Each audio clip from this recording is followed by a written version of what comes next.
နှစ်ဘူးပေးလိုက်စီကတော့ပေးလို့ရတယ်နော်စီနှစ်ဘူးပြောင်းတိုင်းတစ်ထုပ်ချိုးမတစ်ထုပ်ဒါတော့ပတ်တိုင်းနော်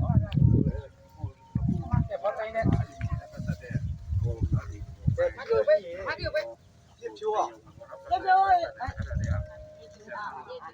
ကျိုးအောင်ဆန်ပဲနှစ်ပြီးတယ်လို့ဆန်6ပြီးကစီတဘူးအဲ့ဒါပေါ့ရှိပဲနော်ချိုးမတစ်ထုပ်ပြောင်းတိုင်းတစ်ထုပ်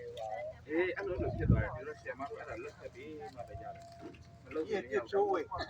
ကျိုးဝေလည်းဆန်6ပြီးအဲ့ဒါလည်းဆန်6ပြီးမိဘနေရာရောက်သွားပြီဆန်တစ်ခုမှတာကြံလာတော့ပြောမဆိုစိတ်သက်ပူကြဘူးအော်စီရတစ်ပြောင်းတိုင်းရတစ်ထုပ်ချိုး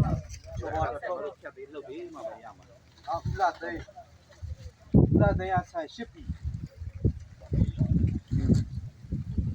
ဆန်8ပြီးစီကတစ်ခုalorsချိုးမတစ်ထုပ်ဒီလိုမျိုးတို့အားလုံးမောင်မ9ယောက်ပြောင်းတိုင်းတစ်ထုပ်နော်